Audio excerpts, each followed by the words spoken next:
Okay, everyone, as you are joining us, hopefully everyone can see this screen and can hear us. Please feel free to let us know where you are coming from today as we wait for everyone to get in here and make sure that we are broadcasting live. Let's see here. It always takes a minute just to get this all up and running. Let's see here. Oh, it's not showing my screen. Oh, yes, it is. Okay. Whoop. Okay. All right. We appear to be good on Facebook. We had a lot of people register today, so want to make sure that people can see that. And yes, let me just check in with my team. Can you share? Okay. All right, so while everybody is coming in, I just want to give a quick overview of things that are happening in the next few weeks and months as we get ready on our countdown to the Women in Publishing Summit. On December 15th, which is just next week, we do have a Facebook Ads for Authors class starring Ilanka Ross of Counterclock Digital. She's one of our team members who helps us with our Facebook ads. On January 20th, we'll be back again with ProWritingAid, Fictionary, and First Editing as we talk about, I think this is going to be such a cool presentation because it talks about the different tools and assets that are out there from start to finish. So with Fictionary, you're really looking at the structure of your story, what's happening with that, making sure that you're editing your story properly. And then you move into self-editing tools, which is ProWritingAid, and how you use that to really beef up your book, make sure all the errors are fixed, do all the self-editing stuff. And then after that, you move to a real live editor. So First Editing is the company that ProWritingAid has partnered with. When you get that connect with a live editor button on ProWritingAid. So they're going to talk about the process of how all those tools work together from start to finish when it comes through the process of editing your story, self-editing your manuscript, and then working with an editor to do the final editing. And then in February, we haven't set the date yet, so I don't have much to tell you about this, but I can tell you for all the romance writers and wannabe romance writers out there, we are going to be doing a special romance roundtable in February. So that's going to be a lot of fun. I'm looking forward to that. And also tomorrow is my 44th birthday. So we are running a special 44% discount on some of our most popular courses. You can check that out at writepublishsell.com/44. And then of course, be sure to go over to the womeninpublishingsummit.com/events. At any point in time, we load our upcoming events and you can always register for everything that we have up and coming. Okay, so we are a couple minutes past the hour now. I'm going to go ahead and kick this off. Let's get started. Yay. Hello, everyone. I'm Alexa Bigworth. For those of you who are new to me or new to the Women in Publishing Summit, new to Write, Publish, Sell, I am the CEO and founder of both of those organizations, and it is our pleasure to work with authors throughout the entire process of writing, publishing, and selling your books. This particular event is part of our Women in Publishing Summit webinar series, and we have just rolled the clock over to the 2021 conference, so we're super excited about that to get started and going again. And today I am very pleased to bring you Haley from ProWritingAid. She is the lead content creator over at ProWritingAid, and she is going to deliver a wonderful presentation on tips for self-editing. Many of us just tried our best, and some won, some didn't. I did not win. Tried our best to write thousands of words in the month of November. I made it to just about 30,000, which I'm okay with. I've come to terms with, that's okay. But whether you participated in NaNoWriMo or not, if you're here, it's because you're an author, and all of us need self-editing skills to make sure that we have the best chance possible of having a really great book and save time and money before we send it to an editor. Quickly, before I let Haley take over the show, I just want to do some quick housekeeping, and that is we have a chat box, which y'all are already engaging in. Please feel free to tell us who you are, where you're from, all those kinds of things. But we also have a special Q&A box. And if you would please put your questions in the Q&A box, feel free to chat amongst yourself through the discussion, the chat box. but please use the Q&A box, and Haley is going to take plenty of time for questions at the end of her presentation. So if you put those in there, we'll make sure that they don't get overlooked. If you are joining us live on Facebook, go ahead and pop your questions in the comments over there, and my assistant Sarah is going to make sure that they make it into the Q&A box over here, or make it to me some way or another, and we'll get them answered as well. So all of that being said, thank you so much, Haley, for being here with us today. Glad to be here. Very excited to get started. All right. Well, I'm just going to let you take over. All right, sounds good. I am going to share my screen. Hopefully everyone can see this. Today we're going to be talking, as Alexa said, about self-editing. And what we're going to be focusing on in self-editing is creating clarity. So as you guys are finishing up your manuscripts from Nano, or just in general working on any writing projects, a lot of times how you think about language and how you use language is, second to all of the thinking you do about plot points and character development and all of that type of thing. And so in the editing process is really a great opportunity to kind of go back and think about, how am I using words? How am I using sentence structures to get those great ideas that I've created across? So that's going to be our focus here today. So we will go ahead and dive in. So as Alexa said, my name is Haley. I am the head of learning at ProWritingAid. I'm also a freelance writer and an English teacher. I've published and self-published several books. And I'm just really, really passionate about thinking about how we can use language most effectively. So today, by the end of this session, you're going to be able to understand why clarity is an important goal for all writers and make your writing more clear using 5 key principles. Now, I am the head of learning at ProWritingAid, so I'm going to be showing you how to do these using ProWritingAid, which is an editing software. That being said, everything that I will teach you today, you can also do by yourself. So if you don't have a ProWritingAid subscription, it's totally fine. You're able to do it by yourself too, so don't worry. But I am going to be kind of switching back and forth between this presentation and the app to show you how ProWritingAid can make these pieces easy. Okay, so let's go ahead and dive in. So clarity is an essential part of storytelling. If your writing isn't clear, you won't engage readers. So I don't care how great your plot is, how amazing your characters are.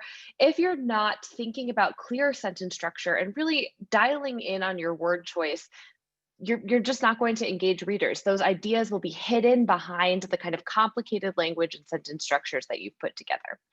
So when I'm talking about clarity, I'm talking about 2 things. First, whether or not how easy your writing is to understand. And second, whether or not your sentences are set up in a way that makes them easy for your readers to interpret. Now, I want to focus on 2 pieces on this because really, when I'm talking about clarity, I'm talking about a sliding scale, okay? So what's clear for my readers is going to be very different than what's clear for Alexa's readers, or what's clear for Donna or Sarah's readers, or anyone else in the chat, because we all have different audiences. We all have different audiences, we all have different types of readers, and so what's easy for one set of readers to understand is going to be very different than what's easy for another set of readers to understand. So clarity is not just flat across the board. What's clear for one is clear for the other. It's not a one size fits all approach. You're always going to be thinking about who your audience is and what makes the most sense for them. Okay, so it is a sliding scale. It is something that's going to use judgment calls and all of that to make effective. The second thing, when we're talking about making our sentences set up, right? Again, what we want to think about when we're thinking about clarity is using our sentences as vehicles for our ideas, okay? So those great, characters that we've developed, that amazing plot, our sentences should be the vehicles to make that clear to our readers, to let them engage with that storytelling. If we're not setting our sentences up in that way, then again, those great ideas are going to be hidden. And so on the flip side, when I'm talking about clarity, I'm not talking about how simple or juvenile your ideas are, or whether or not your prose is engaging and exciting. And I want to get this out of the way quickly, because a lot of times when I talk about clarity and readability, which I'll get into a little bit later, people start to get nervous, right? They start to say, oh, I'm writing for adults. I'm not writing for kids. I don't need to use simple language or simple sentence structure. And it couldn't be further from the truth. Clarity in terms of sentence structure has absolutely nothing to do with how clear or unclear your ideas, or sorry, how simple or juvenile your ideas are. So clear writing can still have complicated ideas and mature themes, okay? So if your writing is simple and clear, those mature themes will come across more easily. So when I'm talking about simplicity and clarity, I'm talking specifically about sentence structure, word choice, that type of thing, not about the mature ideas. Okay, so you can have very mature ideas, very adult themes, and still be clear. I'm also not talking about whether or not your prose is engaging and exciting. So another thing I see at ProWritingAid often is that writers get really nervous that if they use a writing technology, or if they follow principles that we're talking about now, that their writing is going to be simple. It's going to be simple. It's going to take all the personality out of it. And again, that could not be further from the truth. When we're talking about clarity, we're actually talking about making your prose more engaging and more exciting. Okay. So I'm not, again, looking for a one size fits all approach here. I'm not looking for very, very simple, boring sentence structures where everything is repetitive. On the other hand, what I am looking for is how can you choose the best words? How can you set up your sentences in the best way so that those ideas, those characters, that plot all become clear? Okay, as I've said a couple times so far, our main job is to get our meaning across to our readers. When our writing is too complicated, we're not doing our job, okay? Again, our ideas are the big vehicles here. That's what we want our readers to engage with. We don't want them to sit there with a dictionary trying to figure out what we're trying to say, or having to go back 3 pages to figure out what your main your main point was. If your writing's too complicated, then you're not doing your primary job as a writer, which is to get those ideas across. If we have unclear writing, then our readers are going to spend more time trying to figure out what we're saying than actually engaging with those ideas. So when we have unclear writing, unclear sentence structures, then those ideas that we've spent so much time planning are just not going to come across. I know for me, I spend hours and hours and hours in the plotting stage. I have tons and tons of index cards for all my characters and my scenes and that type of thing. And so if I'm not thinking about sentence structure in the edit, then basically, a lot of that work will be wasted because, again, the sentences can be the vehicles for getting those ideas across. And when we're not doing that effectively, then all that time we've spent plotting and planning all these great ideas, it's just not going to come across as effectively. Okay, so writing should be clear and easy to understand, constructed with the reader's understanding in mind, and full of rich words and sentence structures that add to a reader's engagement. Now, I want to focus in on bullet points 2 and 3 here. As I mentioned before, clarity is a sliding scale, and it's different for every single writer because every single writer has a different audience.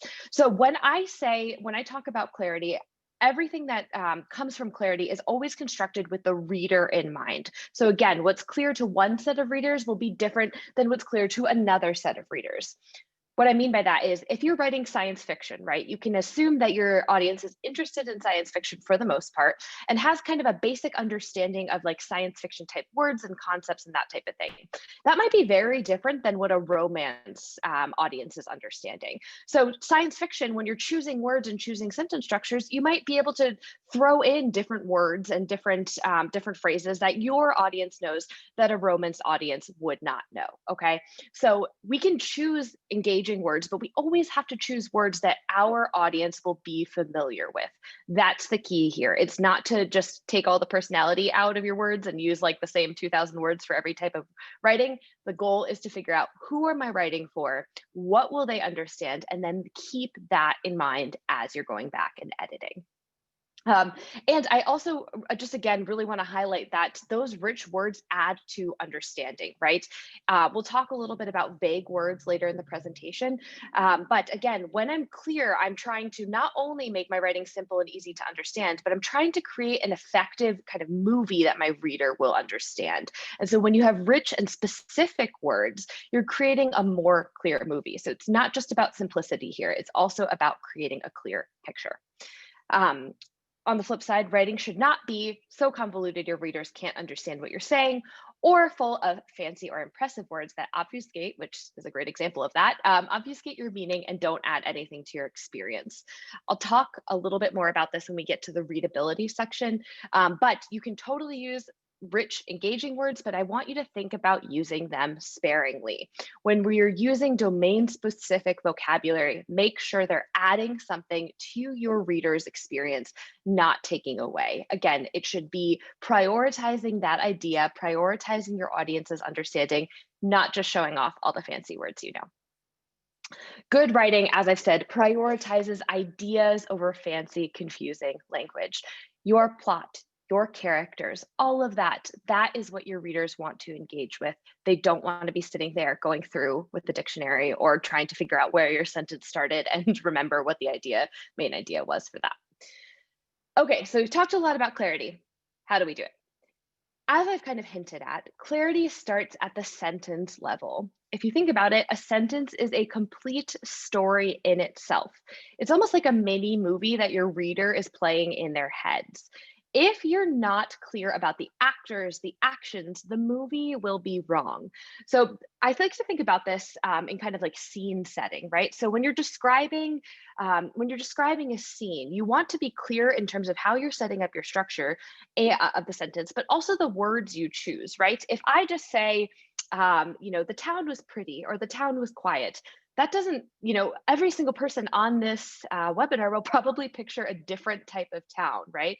So clarity is not just about choosing the words that are simple for your readers to understand, but choosing words that will create a full like movie picture so that if your reader closes their eyes, they see exactly what you intend. So not just a pretty town, but a town with ivy, covering the house walls or something like that. But basically, we're trying to aim here for that movie to be as accurate as possible to what you're actually trying to say. Now, we start clarity at the sentence level because when you have clear sentences, then you have clear paragraphs, and then you have clear stories. It's like a building block. If your sentence is not clear, then your paragraph won't be clear. If your paragraphs won't be clear, your stories won't be clear. So we have to focus on clarity at the sentence level in order for our story level clarity to get to where we need it to be. So how do we write clear sentences? Here's what I like to think about as the 5 principles of creating clarity. And we're going to dive deeply into each and every one of these. And as I said, if you're just joining us, I work for ProWritingAid, which is an editing technology. So I will be using ProWritingAid to show how to fix most of these. That being said, they are all also fixable by yourself, and I'll be showing you how to do that, okay? So don't worry if you don't have ProWritingAid, you'll still be able to engage with this. Okay, our 5 principles of clarity are: first, to make your subjects and verbs the big actors and actions of your text.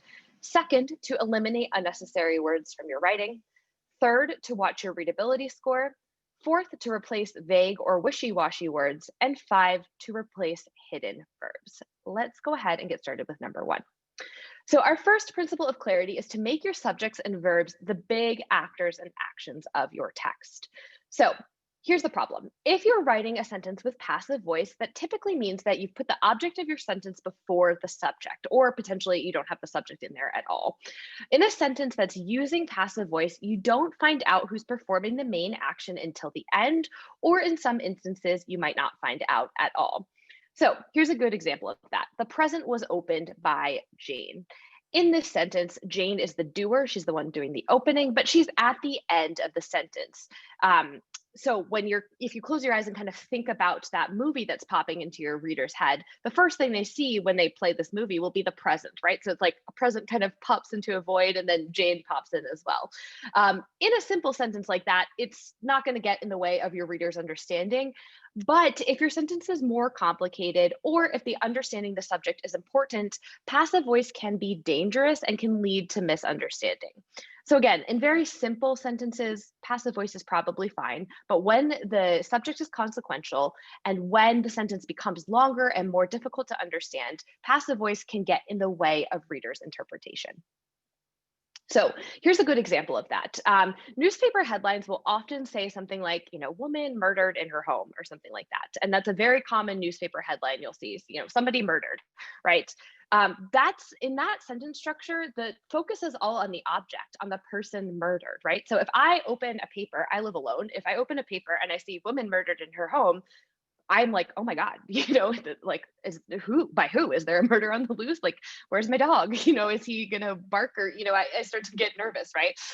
Versus if you said husband murders wife, then you're kind of understanding who the responsibility lies with, right? So obviously this is an extreme example, but it happens a lot in news where, again, they'll hide the subject to get readers to click, to get readers in, and that type of thing. So there is kind of a purpose that they're using it, but it creates that question in the reader's mind of like, oh, who is this? What are they doing? That type of thing. I need to read more to find out. In a news headline or something like that, where again, you're trying to create a story that gets people to click and read, that might be fine. But when you're thinking about that in the context of a story or of a fiction novel or something like that, a lot of times we want to be really much more clear with who's actually performing the action. So that way our readers have the best understanding possible. Okay. So as with all of the principles that I'll talk about today, there are instances when they are okay. But when we're trying to be as clear as possible, just like Alexa's saying in the chat, we want to make sure that we're avoiding any of these instances that might get in the way of our readers' understanding. Okay. So passive voice, as I've said, is bad because it hides the subject. It also makes your sentences overly complicated and wordy. So even if we think back to that sentence about Jane, the present was opened by Jane, that sentence is longer and more wordy than Jane opens the present, right? So typically when you have a passive construction, your sentence is going to be a little bit more wordy and complicated. It also takes the power away from your subject, right? And then when it's taking the power away from your subject, actually, just like Anita's kind of saying in the chat, it is removing that agency, and it's also like an unintended women's issue, as Anita's saying in the chat. It's the kind of that tentative approach. So when you're taking the power away from your subject, you're again making it unclear who's doing that, and again, just giving this kind of like tentative or soft approach. So it's very, very common that people use this construction. It's very, very common. I do it all the time. But again, it takes power away from your subject. It makes our sentences overly complicated and wordy. That being said, it's not grammatically incorrect. So passive voice is grammatically correct, but it should be used sparingly. Again, I'm not telling you to take all passive voice out of your writing, but think about when you need it and when you want to use it effectively. Here are some instances. So first, the subject of the sentence is unknown, right? So if a woman or a person, I feel bad talking about women being murdered, but if somebody is murdered and they don't know the perpetrator or something like that, when the subject is unknown, it's okay to use passive voice. Another example would be when the subject is irrelevant, right? So if you're talking about, maybe you're writing historical fiction and you're talking about the first time the Empire State Building, or, the Empire State Building was built at this point or something like that. And it doesn't really matter who built it. It just matters that it was built. Then you can use passive voice. That's totally fine. It's also okay to use it if you want to be deliberately vague about responsibility. So like I said, newspapers use this all the time because they want to create that feeling in us of like, who did this? Let me open this article, right? Let me click, let me read. If you're a copywriter and you're writing email subject lines, that also might be a place where you want to use passive voice, where you kind of want to hide the subject so that you're making your reader go, huh, yes, I do need to know that actually. But in a lot of instances, especially if you're writing prose and fiction, you want your subject to have more power, okay? So you want to ask yourself, should my subject have the power? Or am I using this passive voice effectively for a specific purpose? And like I've said before, that's kind of the whole crux of clarity, is thinking, am I using my words in this way for a purpose? Okay, you can make whatever choices you want, but I want you guys to have agency over your writing so that you're making these choices for a specific reason. Okay, so if you have passive voice in your writing, like I do often, there are places there are there are ways that you can fix it. First is to look for places where you've used the word by. So, by the present was opened by Jane. Using the word by is a good indication that you've used passive voice. Also, to be plus verb construction, so was opened, that type of thing, that's a good indication of passive voice. And once you've found those places, you can just swap your sentences so that your subject comes first, okay? So again, look for places where you use the word by, to be plus verb constructions, and then you can just swap so your subject comes first. Again, if you want to. So Gina in the chat is asking, could passive voice be more common and useful in suspense writing? Totally, right? So if you're writing a thriller, if you're writing something, where there was a, your main character, maybe like there was something creepy left on her doorstep, right? And she doesn't know who it was.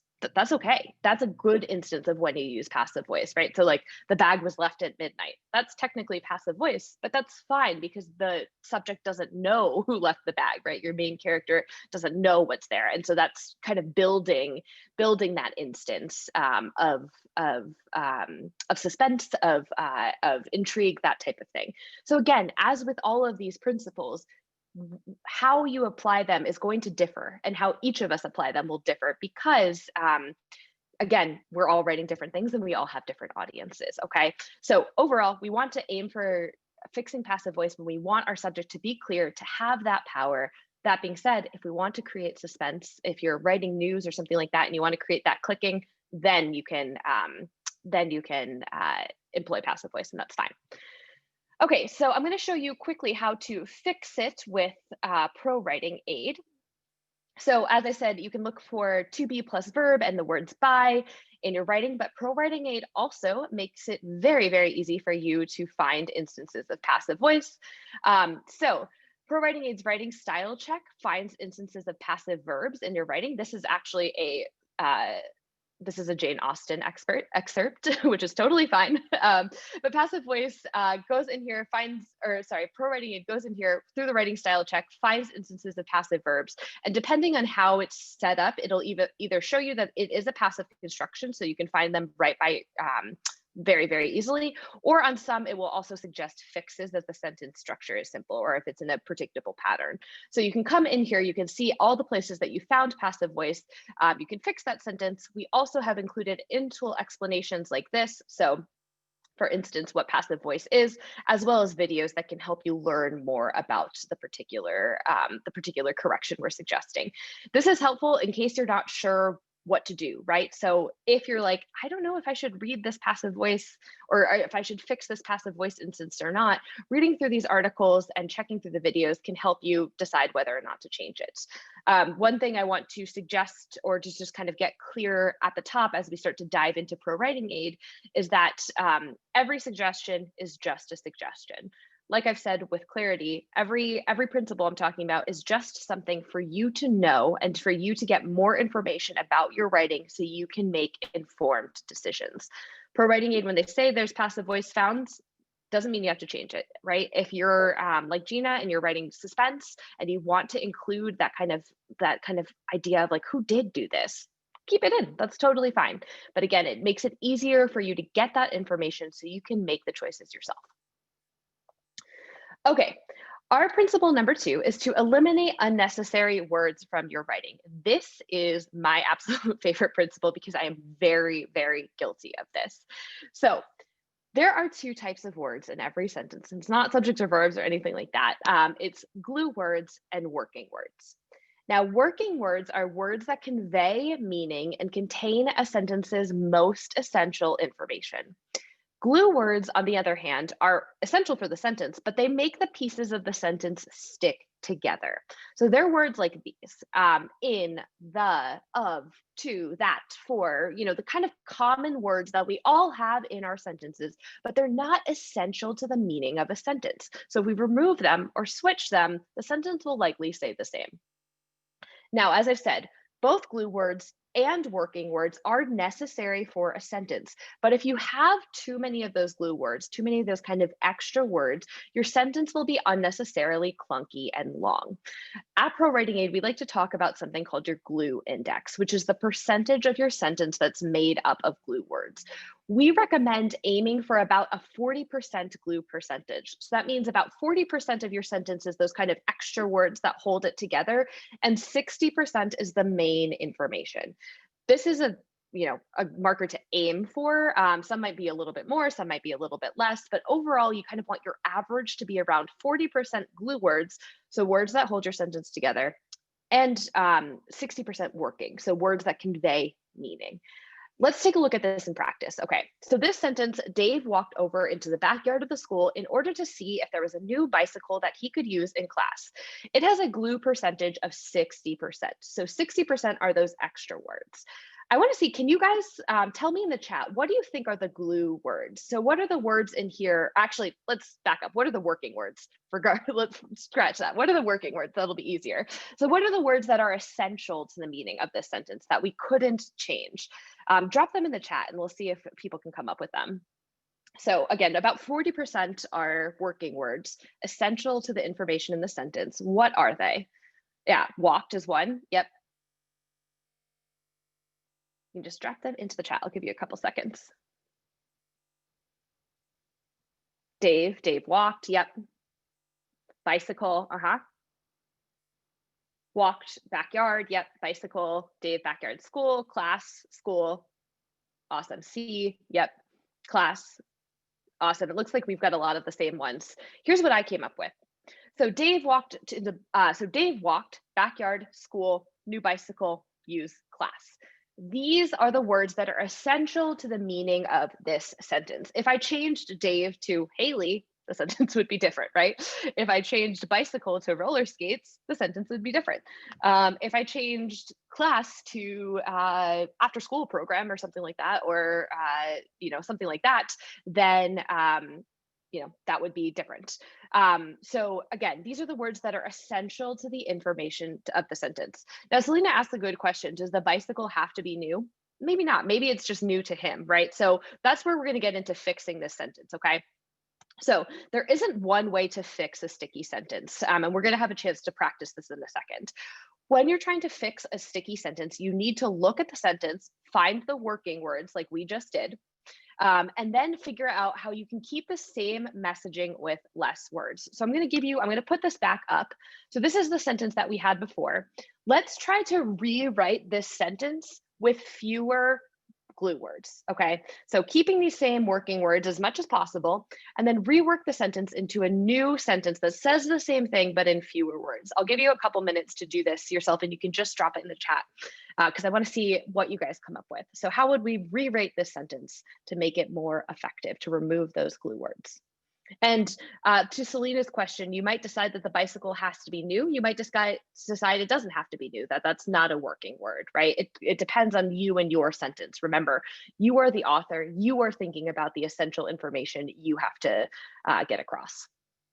So whether you choose new or not is up to you.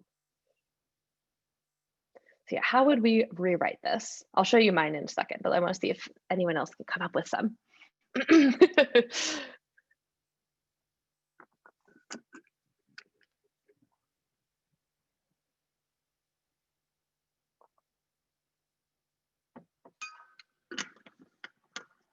Dave rode his bike to class. Okay.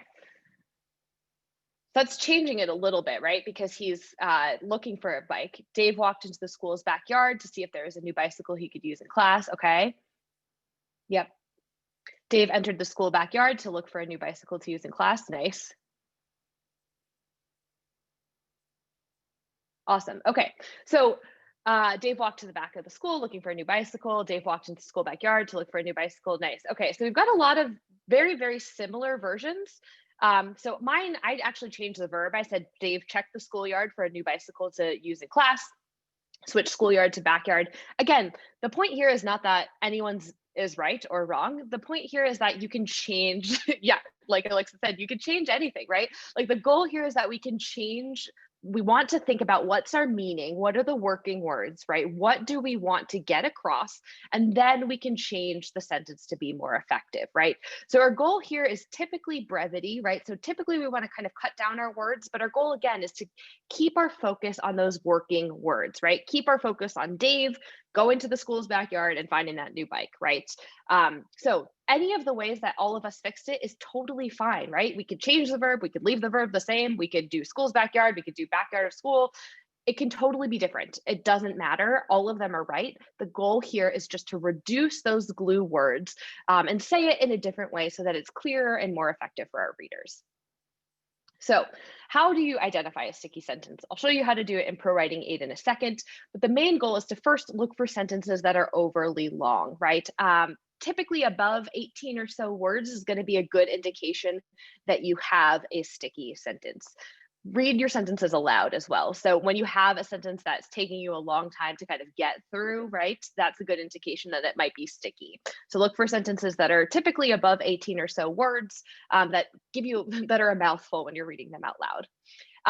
Conjunctions and prepositions are also good indications that you might have a sticky sentence on your hands. So if you go back to this chart, a lot of the words here are prepositions, and those are typically an indication that you can change them out, or you could use different prepositions. So they're probably not working. They're probably glue words. Same thing with conjunctions. If you have conjunctions, you're probably joining different pieces of a sentence together. So the sentence might be sticky. So when you're looking through your writing, the goal here first is to not just fix in the same way every single time, but to find these sentences that might be a mouthful for your readers, that are wandering around too far from the point, okay? So just like we all did in the chat, we can change those sentences in any way, but you wanna identify those places where your sentences are just clunky and long, right? And then fix them. ProWritingAid obviously makes it much easier. So instead of reading your stuff all through by yourself, your sticky sentences check will come in here and find sticky and semi-sticky sentences. Sticky are ones that we flagged that have above a 60% glue percentage. Semi-sticky have between 40 to 60, and then this gives your overall document glue index. As I said, this is an excerpt from Jane Austen, so sticky sentences are common for everybody, even the greats. So don't be offended or sad if you have them in your writing. That's totally fine. Again, Jane Austen has them in hers. And the report basically comes in, it tells you what the glue words are so that you don't have to do that exercise that we just did, and tells you, okay, here's my glue words, here's how I can fix, and then you can decide how you want to fix it, right? So just like I had been saying, we can all, if we all tried to rewrite Jane Austen, which I wouldn't suggest that we do, but if we all tried to rewrite Jane Austen, we'd probably come up with 40 different ways to rewrite it, and that's totally fine. Just like we did with our sample, we give you the glue words at ProWritingAid so you know which words you can kind of play around with or what your working words are, and then you can rewrite as you would wish. Now, again, this is Jane Austen. She has sticky sentences, and that's fine. It doesn't mean that when I'm saying that this is a principle of clarity, I don't mean that you have to get rid of every single sticky sentence or have a perfect on the button 40% glue index, but the goal is to find, okay, hey, where are places that my sentences are just really too sticky, right? Like where are the places where my reader's understanding is going to be impeded because I've used too many words, okay? Or I've just made the sentence so overly long that it's winding and it's getting away from the real point. Okay. Let's move on to our third principle. Our third principle is to check your readability score. So inexperienced authors and experienced authors often make their writing too difficult to read for their audience. While it might sound a little weird, the most effective writers often make their work easier to read, not harder, using accessible language that makes it more engaging. So many adult readers actually prefer their books to be easy to read. So what do you guys think? You can tell me in the chat, what's an appropriate age range for most mass market fiction? So say you're writing like the Da Vinci Code or something like that, that's designed to be consumed by millions and millions of people of all types. What do you think would be the grade level range that's appropriate for that? 6th, 5th, yep. 7th or 8th, awesome. 6th, middle school, yep.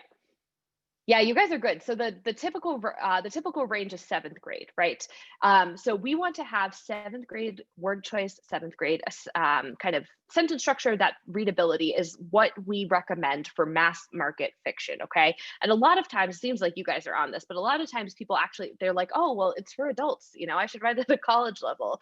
And nothing could be further from the truth, right? Even if your readers are all in their 20s, 30s, 40s, 50s, etc., our goal is to write using language that could be read by a 7th grader.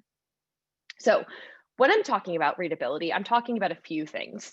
First, that your prose is clear and easy to follow. So think about our sticky sentences, think about passive voice, right?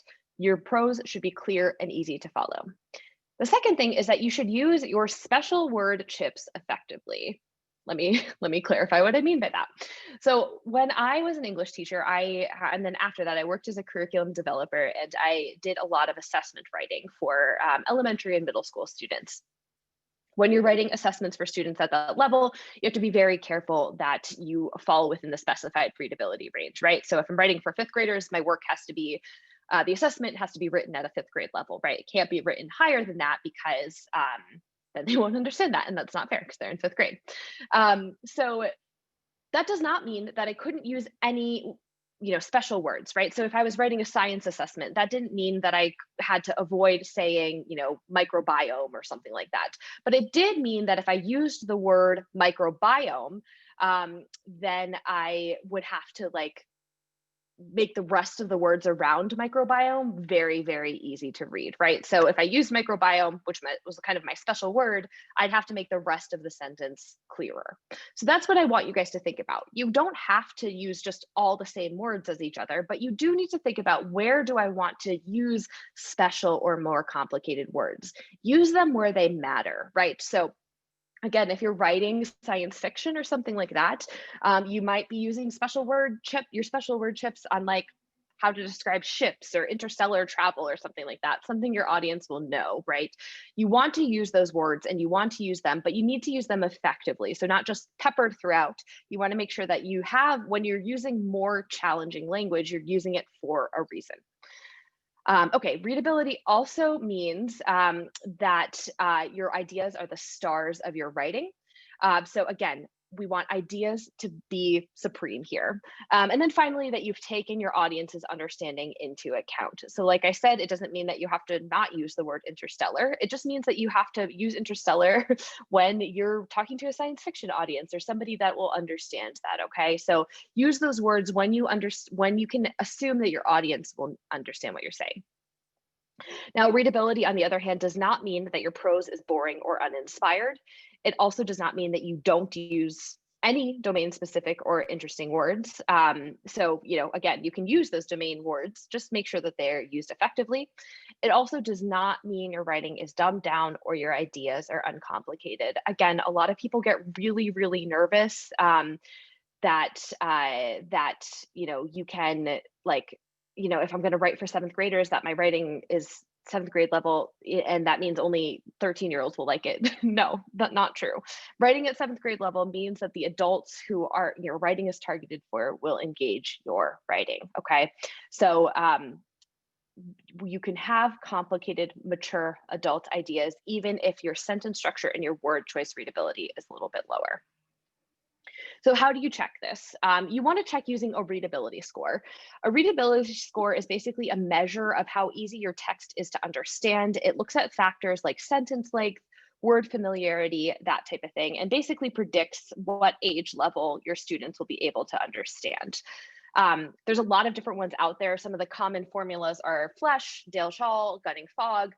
They all have kind of different numbers, but they basically all mean the same thing, which is predicting who will be able to read your text. Now, you can find this using most word processors. So, Word has one, et cetera, if you run in your whole document. There's also a lot of free readability calculators online that you might run into some word count limits, but the goal here is to put your text in and see who it predicts will read that. Again, if you're writing fiction, typically you want to be in that seventh grade reading level, right? If you're writing an academic paper for a college audience, then it might be higher, okay? So think about your audience and what they can understand and consider that when you're assessing your readability score. Now, if you run your work through a readability check and you've decided that, oh my gosh, my readability score is way too high, here are some things that you can ask yourself. First, am I using easy to understand vocabulary, right? So those special word chips, you can use fancy words, but, or domain specific words, but use them effectively. Second, are my sentences short and to the point? Now, obviously, some sentences will be longer, some will be shorter, but again, think about, are my long sentences doing something? Are they sharing setting, or are they sticky, right? Are they sticky sentences that I can cut down and make more effective? Am I using too much jargon? Am I writing in the active voice? Passive voice tends to make a longer and more complicated sentence structure, so higher readability. Are there extra words I can trim? Am I getting directly to my point? So again, if you run your work through a readability score calculator and then you've come back and it said that your readability score is too high, here are some of the questions you can ask yourself for changing it. Again, it's not a one size fits all approach, okay? It does require some massaging, some understanding of your text and saying, okay, I know my readability is too high. Here are the questions I need to ask myself. Okay, so there are within ProWritingAid, we do have a readability calculator as well as various checks that can help you understand this. So the readability report, which is over here, when you run it, will tell you the estimated reading time for your document. And then it also highlights your difficult to read and slightly difficult to read paragraphs so that you can know where to focus, right? So you can say, okay, this paragraph here is difficult to read. I'm going to go in and focus on that one. So it helps you kind of narrow down the specific places that are more challenging for you so that you don't have to waste your whole time combing through your entire chapter or your entire manuscript. You can work on your readability in the places where it matters the most. In terms of fixing what's wrong with your readability, there's a couple of different places that you can go to do that. So again, our readability check tells you which paragraphs are more difficult and which are easier. Our style check then goes through and can give you readability checks as well. So there's readability enhancements here where it will recommend word changes, different ways to construct your sentence and that type of thing. So for instance, the word anticipated, it might recommend a switch to expected, which will bring down your overall readability, right? So that will help you make changes and again, improve that readability so the next time you run your readability report, your document is easy to read or a little bit less challenging. And again, fixes like sticky sentences, like sentence length, and like passive voice will also help you improve your readability. And we have a number of reports that can help you with that. So obviously the sticky sentences check, which I just showed, the length check goes and shows you which sentences, kind of a visual representation of your sentences that might be overly long. And then as we talked about at the beginning, the style check has checks for passive voice in there too. All right, moving right along to our fourth principle. So our fourth principle is to replace vague or wishy-washy words.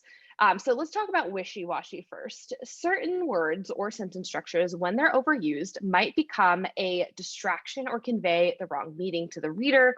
So like we were kind of talking about with passive voice, when it becomes a little indefinite, right, or hedging, words like could, might, or maybe are more indefinite in their meaning and take the power out of your writing. So, you know, if you've ever asked anyone on a date and they say, oh, I could come out tonight or something like that, you know that sounds a lot less firm than like, oh, I'll come out tonight, you know. So adding those hedging words can be unnecessary distractions and take power away from your readers. So if your writing is peppered with indefinite words, it will often feel weak. Again, if you get that answer, if you ask someone on a date, it typically feels less sure than if not. There are times when this is necessary. So, you know, if you're trying to convey a character's flakiness through dialogue or something like that, that's fine. But again, you want to use discretion, and most of the time you'll want to replace these wishy-washy words. So again, could, might, maybe, that type of thing with stronger words, or just remove them altogether. The other thing I want to focus on here is vague words. So vague words lack the clarity your readers want. So for instance, did you describe your protagonist as tall? Tall is actually subjective, right? So I am very short, so everyone is tall to me. So you'll need to be more specific, right? Words like good or excellent or some or, you know, better or something like that. All of those are, you know, words that have different meanings to different people. They're ambiguous. So when you're thinking about the words that you choose, when you're talking about clarity, you want to make sure that you're creating that clear picture, that clear movie. If you remember all the way at the back, at the beginning of this presentation, I talked about, you know, the kind of movie your reader is playing in their head, right? You want that movie to be as specific as possible. So instead of just saying the town was beautiful, you want to add the words that will describe the town so that when your readers close their eyes and picture that town, they're seeing what you intend. Again, if I said the town was beautiful, every single person on this webinar would think a different thing. Okay, so our goal is to think about how can we describe things and be clear so that our readers get that clear picture. So if you think about this, for instance, Kate made some improvements to her cabin and now it's worth more, versus Kate replaced the bathroom suite, repainted the living room, laid hardwood floors in her cabin. As a result, its value has increased by 10%. The second example is much more specific. You know exactly what Kate did to improve her cabin, right? I also want to highlight here that the second sentence is much longer, which is okay in this instance. I know I've talked a lot about brevity and clarity and how they kind of go hand in hand, but our goal is always to create that clear movie. A lot of times that can be done by making your sentences shorter, but not always. Sometimes you'll have to add more specific words, more engaging words to make your meaning clear, and that's fine, okay? So if we look at the second sentence, right? Kate replaced the bathroom suite, repainted the living room, etc. Most of the words in that sentence are working words, where if I changed bathroom suite to kitchen counters, it would be a different sentence, right? So our goal is not always just brevity for the sake of brevity. Our goal is to have clear sentences with that working word percentage, right? Where the words that we choose to have in our sentences convey that essential meaning, okay? So if you look at your sentence and you say, hey, it's long, but it conveys a lot of essential meaning and it does it in a clear way, then great, leave it long. It doesn't always mean cutting things down, okay? It means keeping your ideas and that picture, that movie that you want to have your readers play as clear as possible, so that when they open their minds, they can see it specifically.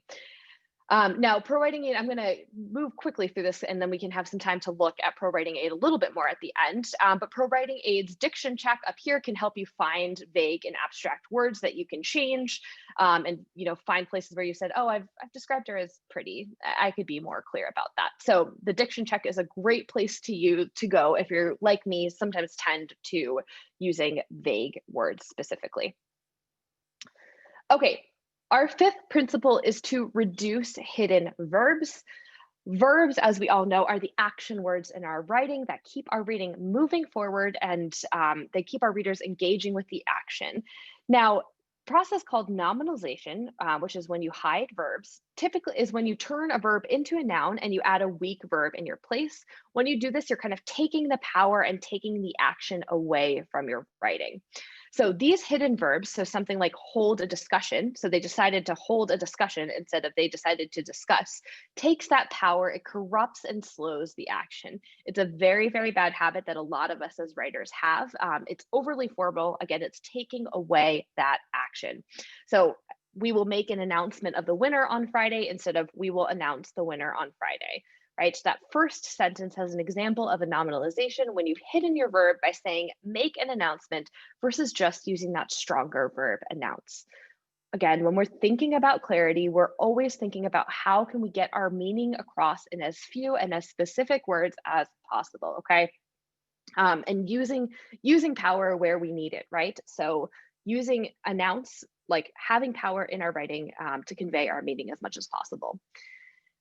So here's a good example of some of them. So instead of saying I will analyze that report, I'll perform an analysis, or I'll make a decision on Friday, or I will offer an explanation, or make an announcement, perform a review, that type of thing.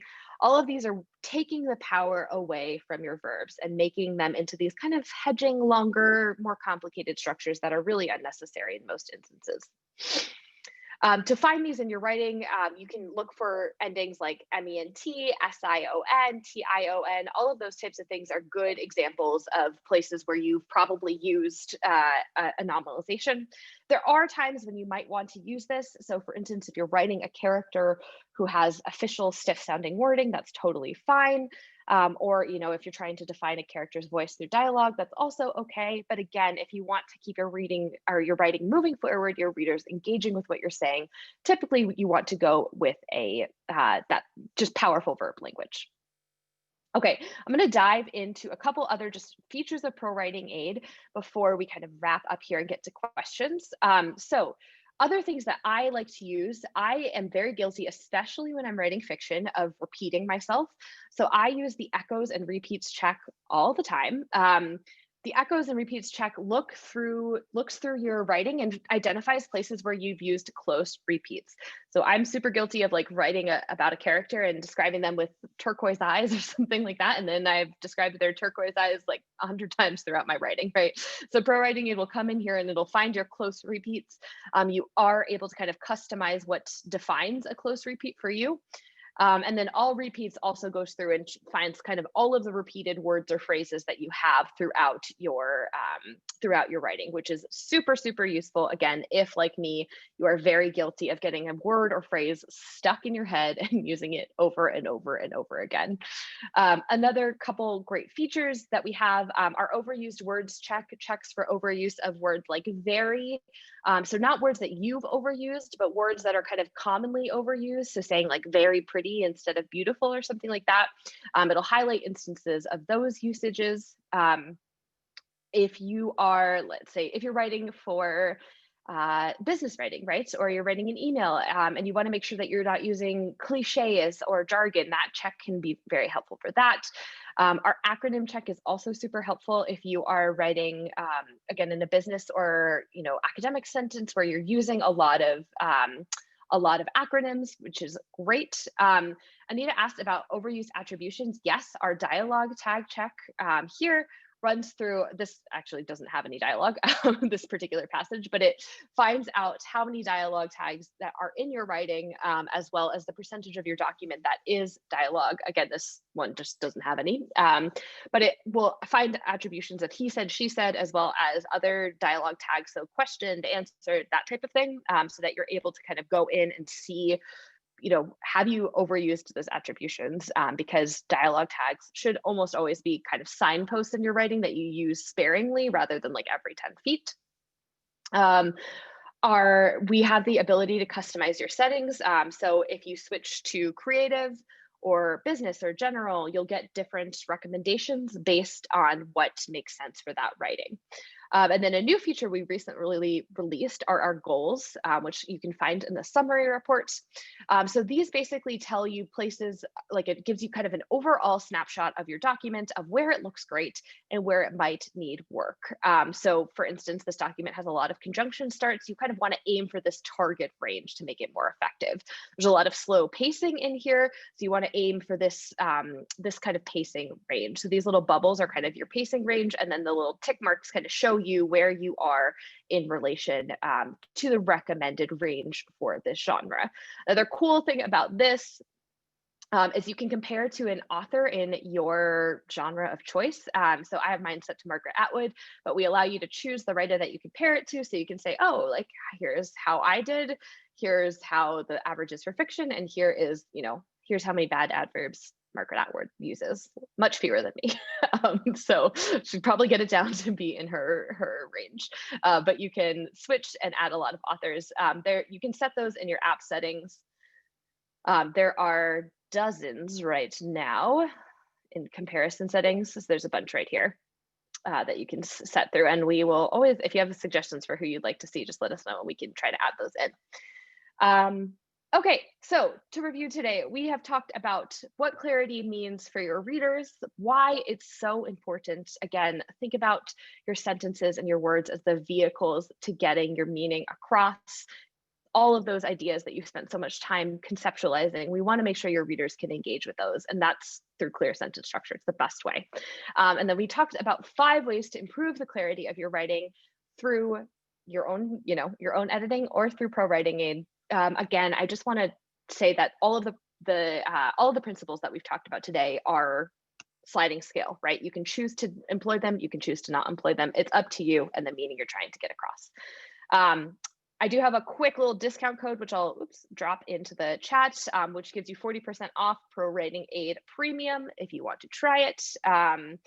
We also do have a 14-day or 7-day refund policy, so you can try it risk-free, and I'll drop that in the chat in a second. And then, yeah, questions. Time for questions. Awesome. Thank you, Haley. That was so much good information. I'm excited to see all the new bells and whistles in ProWritingAid too. It's been a while since I've been working on a manuscript, so I'm excited to check that out. We do have a couple of questions here. Does readability change for YA versus new adult versus literary fiction, or is that 7th grade kind of the standard? That's a great question. Yeah, so it's going to be around like that 7th to 8th grade level for kind of all of them. YA might be a little younger, like 6th to 7th. I would typically say that like if you're in that kind of middle grade range, you're probably fine. There's going to be like little differences here and there. So again, there's places where it could change, but again, if you're in that kind of 7th, 8th grade range, that will probably be fine. Cool. Okay. Barbara would like to know, she says she has a paid copy of ProWritingAid. It appears to have a limit on the number of words to edit. Should I only edit each chapter? That's a good question. So if you have a paid version, there is not a limit on the words that you can edit. That being said, sometimes it can be a little clunkier and slower if you have like over 10,000, 15,000 words at a time. So if you have the paid version, you can use ProWritingAid in your, like in Word or in Google Docs, which can help you just edit a chapter at a time. You can also upload into the web editor. And if you're uploading a document that has denoted headings, so like a heading for chapter 1 and a heading for chapter 2, it can split those up so that way you can work chapter by chapter and edit less words at a time, which just makes it go faster. I always recommend trying to go chapter by chapter whenever possible, just because nobody wants to sit down and edit an entire novel in one go. So going chapter by chapter could make it, more effective. Cool. Okay. Oh, this is a hard word to spell and say. Someone wants to know, can you please go over nominalizations again? Nominalizations, yes. Yeah. So nominalizations are hidden verbs. So that's basically when you have a verb. So instead of saying announce, so I announced this sale, you said I will make an announcement of this sale. So you basically take a verb like announce or analyze or something like that, and you turn it into a noun phrase. So the noun plus this, like this kind of longer phrase. So I will announce versus I will make an announcement. Make an announcement is a nominalization where you've turned that verb into this noun phrase that's longer, wordier, and again is kind of taking that power away from the verbs. Our goal is not more words. Yes, exactly. Does PWA work better on Chrome than Safari? That's a good question. That is a good question. Yes. I mean, we have an extension for Safari as well, but I think I would say our Chrome extension is typically, it's not that it's better. I think it's just Chrome is typically a little bit better than Safari and like has more functionality. And so Chrome will be faster and all of that type of stuff. But the extension is the same for both. I would just say that Chrome is typically for everything a better browser. And so it's better for ProWritingAid too. Okay, Jen asks, does ProWritingAid provide suggestions for alternative descriptions like a synonym phrase versus a single word? Yeah, it will. So not necessarily, not obviously all phrases, but yes, it will provide recommendations for places where you might have used a nominalization. So for instance, a phrase that you can, combine into a single word. So it does provide those. Great. Anita asks, are there writing groups or cohorts on ProWritingAid that learn the app together or make suggestions to one another? That's an interesting question. Yeah, that is a great one. So we've got some stuff on down the pipeline for some cohorts and groups and stuff like that. We do have monthly sessions. At the first Tuesday of every month, there is a how to use ProWritingAid session with our founder, Chris, and he takes you through the tool in much more depth than I did and answers questions about how to use that. So that happens the first Tuesday of every month. And then the last Tuesday or the fourth Tuesday of every month, which is usually the last, we have a write-in so that I actually lead. And let me just grab the link for you guys. Are those in your Facebook group? They're actually all over Zoom like this, okay. But you can find them in the Facebook group too. So these are just like a webinar, kind of a regular webinar series that we do. And during the write-in, I'm just dropping it into the chat for you guys. During the write-in, you can join us and work on different writing prompts. So for instance, this week or this month, we're doing a write-in on creating realistic emotions. So we kind of work together through some prompts and share out and that type of thing. And that's not really related to ProWritingAid specifically. It's just related to us wanting to connect with other writers. So that link that I just dropped in the chat has all of our upcoming write-in sessions and stuff like that. So Sarah, through the link that I just dropped in the chat, you can access all of our upcoming webinars and sign up for them. They're all free to use. Awesome. Okay, and then for dialogue tags, I have read that you should only use said, and I have read that you should not use said, but other dialogue tags, what's the right way? Yeah, great question. So I like to think about dialogue tags as signposts, right? Or as like street signs. So you use them when you need to indicate a change, right? So on my road, I have a street sign at the end and I have a street sign at the beginning when the road it changes or intersects, right? All the rest of the time I'm on the same road, so I don't need a street sign. And dialogue tags are similar, right? You want to use a dialogue tag when you need to indicate who is speaking and change that, right? So if it goes from Alexa said to Haley said, the word said and with the addition of the subject can help kind of denote who is saying something, right? And so it can indicate that change. But we don't need it every single time, right? So just like I don't need a road sign every 5 feet down my street, I don't need to say Haley said every single time Haley said something. So that's first of all, you don't need to use them all the time. In terms of which dialogue tags to use, we recommend sticking to simple ones like said and asked, because kind of like a road sign, a dialogue tag should be there to give you information when you need it, but not to distract, right? Like the power of what your characters are feeling and what they're doing should be in their dialogue specifically, not in like in the tag itself. So it, I should be able to tell that my character is yelling just by what they're saying, not by saying like, Haley screamed loudly or something like that. Like it should be clear based on the actions that I'm taking and what I'm saying, right? So we typically want to stick to said and asked or just forgo them at all if we can. And again, think of them as kind of clear road signs, not distractions, right? They're there for when you need them, but they're not there to like really do the action.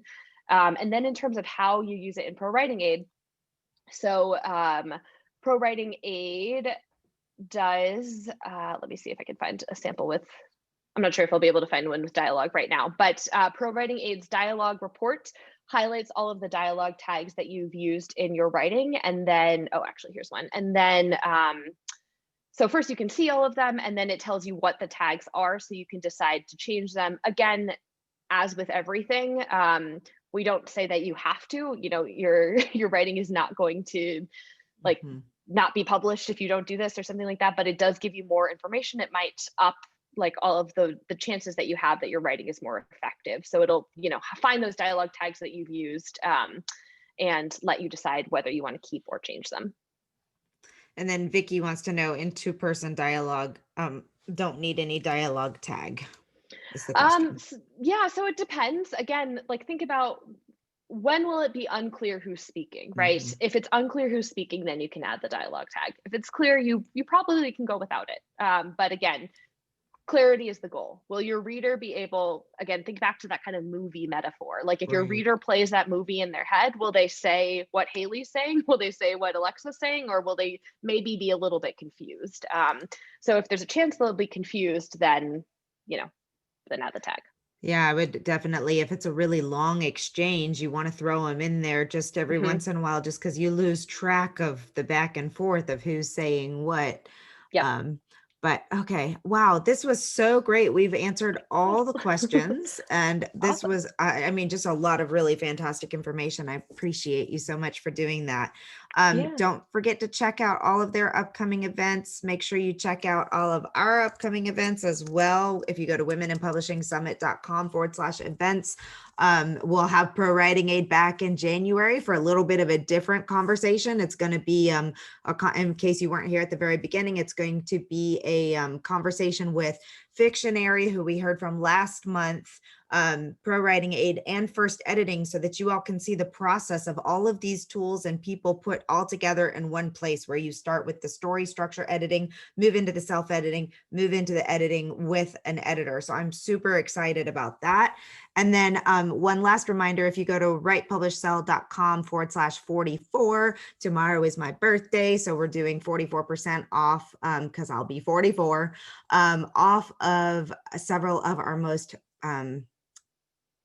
popular courses, I guess is the word I'm looking for. My brain is already going. I'm not even there. Thank The you. birthday mode. Yes, exactly. Well, thank you so much, everyone. And you guys, also in the comments, she posted the link. I'm going to grab yes. that quickly as well, so that there is a 44% off coupon code for here. If you didn't grab it when it was 55% off, 50% off through the Black Friday. Yeah. Black Friday. Yep. Good grief, brain, come back to me. Okay, so we'll make sure that that is in the replay. If you're not able to write that down or grab that link right there. Is there anything else you want to let us know before we wrap this up? No, thank you guys so much. I hope to see you guys at some of our events soon. I'm sure we will all be there. So thank you so much, and we will see everyone soon. Bye. Bye.